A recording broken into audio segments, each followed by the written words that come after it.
10 over 15 students of the Lagos State University, Ojo, have been admitted at the university's health center following various degrees of injury sustained during a protest in the university campus.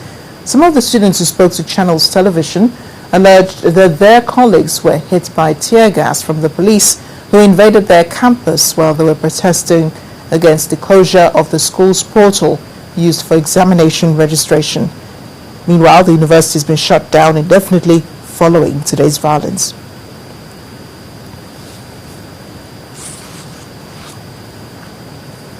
Meanwhile, members of the Lagos Medical Guild are asking the government for protection at hospitals owing to harassment of patients and doctors by alleged hired functionaries of striking health workers.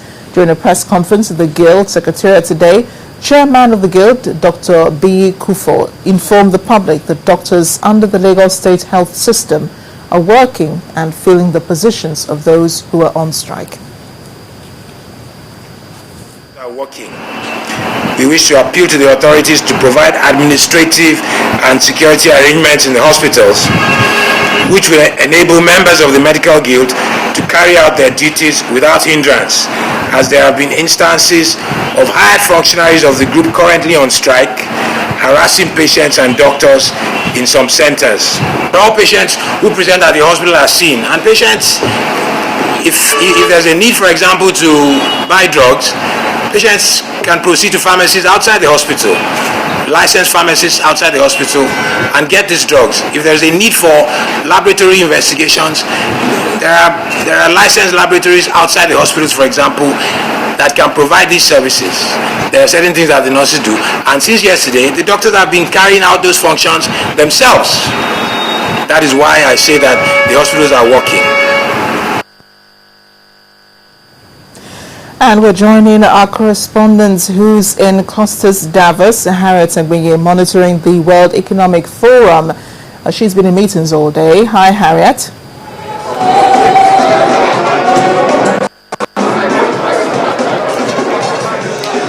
Well, thank you so much. You're joining us live in Davos, Switzerland, where the Nigerian soiree is presently ongoing. I'm now being joined by the Nigerian Finance Minister, Dr. Ngozi Okonjo-Iweala. Thank you so much. Thank you. We've had a lot of good things about Nigeria showcased in this hall tonight. Do you think we can grow the foreign direct investment from what we have right now from $20 billion to something more? Absolutely. You know, over the past 3 or so years, we've been able to garner 20 billion. You have seen all the people who've come to celebrate Nigeria tonight.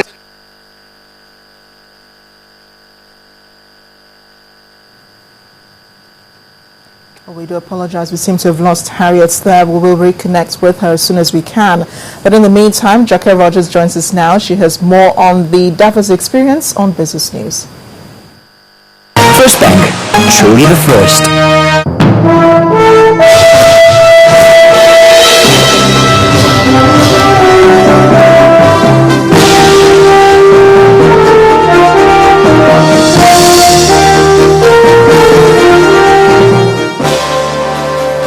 Welcome to Business News. We do happen to have reconnected with Harriet Agbinyi in Davos as she speaks with the Minister of Finance.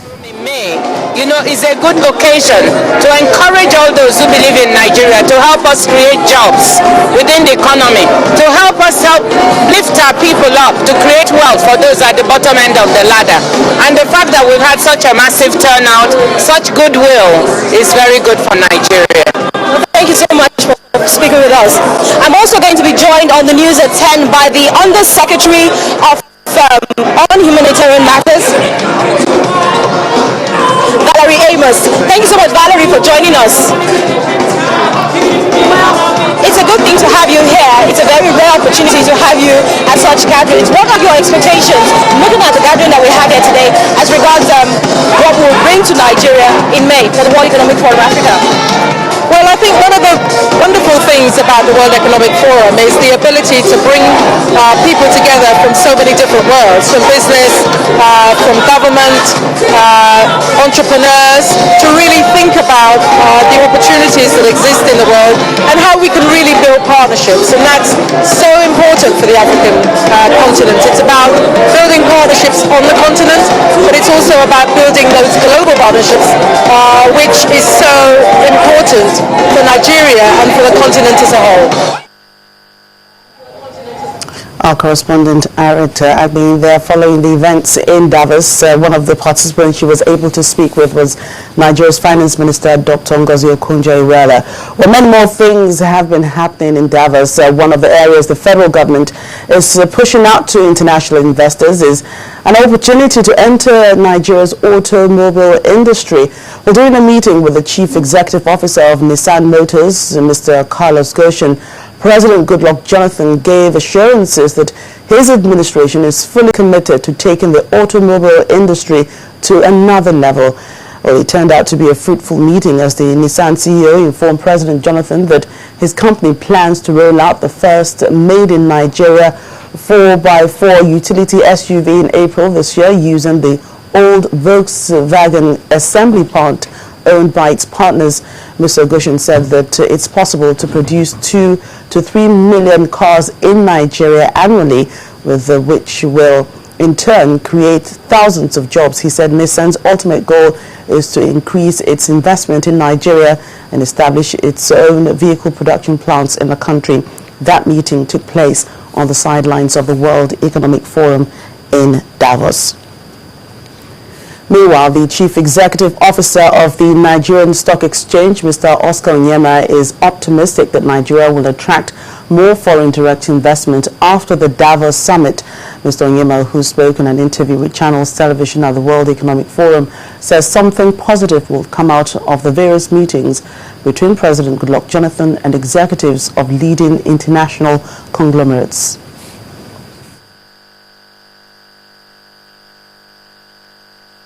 A lot of the discussion showed the appreciation of the international business community with regards to what the federal government is doing from both a fiscal and a monetary perspective to create a conducive environment for foreign direct investments.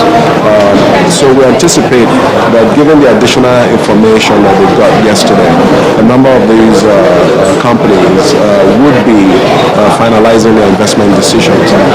I also got to make a plug for the stock exchange and for foreign portfolio investments into our markets. As you know, our markets returned 47% last year, 2013, and in 2012, 35%. These numbers are quite impressive by international standards. We continue to remain one of the top 10 performing exchanges in the world. And we were able to let the investors know that as you come to invest in Nigerian markets and in the Nigerian economy, a listing option should also be on the table with regards to using local financing to drive some of the expansion, some of the new initiatives, some of the infrastructure projects that these international investors will be looking to unfold in Nigeria. CEO of the Nigerian Stock Exchange. Well, President of the Dangote Group of Companies, Aliko Dangote, also shares the view that Nigeria has what it takes to woo foreign investors to improve growth in Africa. Well, he agrees with other global leaders that if Africa's growth is sustained at 5.5%, then the continent's gross domestic product will most likely rise to $15 trillion by 2050. Let's take you through Thursday's trading session at the Nigerian stock market. Adishewa Josh brings us a summary of the figures.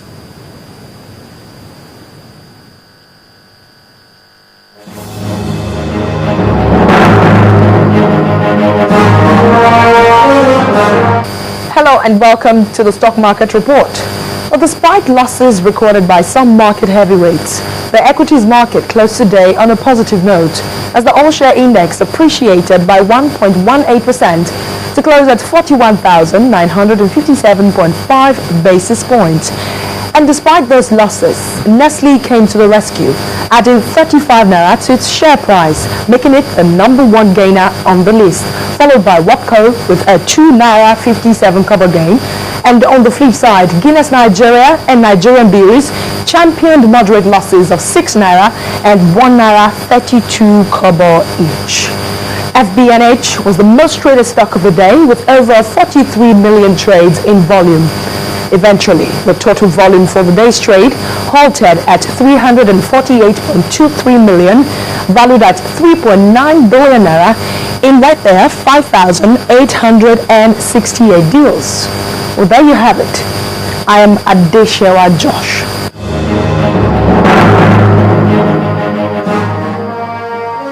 Thank you, Adeshewa. That's it on business news. On the news at 10. Amarachi returns in just a moment.